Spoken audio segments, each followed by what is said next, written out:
మనతో ఉన్నారు సార్. మీ పేరు? ఆనంద్. ఆనంద్ గారు చెప్పండి. ఈ వెలుగుమట్ల ఇష్యూ కోసం మీరు ఎలాంటి డిమాండ్స్ చేస్తున్నారు? ప్రభుత్వాన్ని ఎలాంటి న్యాయం కోరుతున్నారు?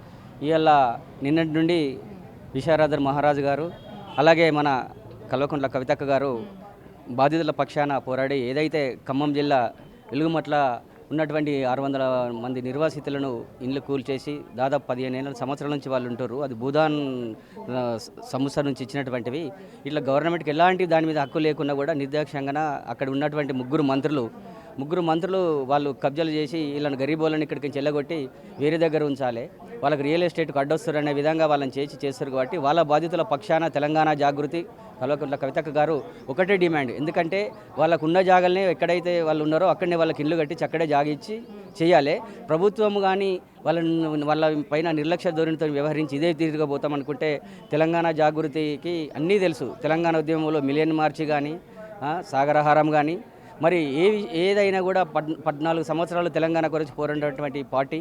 అదేవిధంగా ఇలా కవితక్క గారు ఈ మహిళా బిల్లు కానీ ఢిల్లీలో మహిళా బిల్లు 33%కు మహిళా బిల్లు రిజిస్ట్రేషన్ దాని కొరకు పోరాటం చేయడం కానీ, అదేవిధంగా అసెంబ్లీ ఎదురుగా డాక్టర్ బిఆర్ అంబేద్కర్ గారి విగ్రహం ఆవిష్కరణ కొరకు పోరాడినరు. అట్లే విధంగా జ్యోతిరావు పూలే బాపుది విగ్రహం గురించి కూడా ఇంద్రప్రగతి ధారణ చేసి ఇట్లాంటి సాధించినటువంటి తెలంగాణ జాగృతికి కవితక్కకు బతుకమ్మ ఎత్తడం తెలుసు. బతుకమ్మ దించితే ఏం చేశారనేది కూడా ప్రజలకు తెలుసు, ఈ గవర్నమెంట్ కూడా తెలుసు.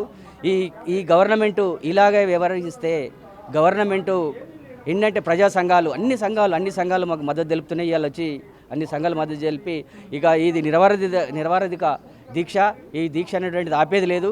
గవర్నమెంట్ దిగొచ్చి ఆ బాధితుల పక్కు ఏదైతే న్యాయమైన డిమాండ్ మేము అడుగుతున్నామో వాళ్ళకి అక్కడ ఉన్న జాగాలనే వాళ్ళ జాగాలకు వాళ్ళు ఇల్లు కట్టించి ఒక సంస్థ స్థానం కల్పిస్తే తప్ప లేకపోతే ఎట్టి పరిస్థితుల్లో ఊకుండేది లేదని ఈ రేవంత్ రెడ్డి గవర్నమెంట్కు హెచ్చరిస్తున్నాము. ఎందుకంటే ఈ రేవంత్ రెడ్డి గారు తెలంగాణ కాంగ్రెస్ అనేది ఏంటంటే ఈ మొత్తం కాంగ్రెసే గరీబు హటావో అని నినాదం ఏంటంటే వీళ్ళు మొదటి నుంచి ఎత్తుకున్న నినాదమే గరీబు హటావో అంటే గరీబోలు లేకుండా చేయాలనేటువంటి ఈ కాంగ్రెస్ పాలన.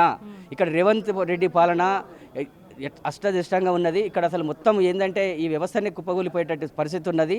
వీళ్ళకి ఇట్లే చేస్తుంటే ఈ గవర్నమెంట్ కుల్సము ఈ ప్రజా తెలంగాణ నుంచి, ఇది ప్రజా తెలంగాణ, ప్రజల తెలంగాణ, సామాజిక తెలంగాణ. అదేవిధంగా మే ఫస్ట్ వీక్లో తెలంగాణ జాగృతి రాజకీయ పార్టీగా అవతారం ఎత్తబోతుంది. ఆ ఎత్తేటువంటి తరుణంలో ఇది మేము ఒక షాంపిల్ మాత్రమే. ఈ విధంగా రేవంత్ రెడ్డి గారిని వెనక తీసుకోకపోతే ఈ 3 పార్టీలకు సుక్కలు చూపించేటువంటిది తెలంగాణ జాగృతి మేము ముందుకెళ్తున్నాము. తస్మాత్ జాగ్రత్త అని రేవంత్ రెడ్డి గారికి హెచ్చరిస్తున్నాం.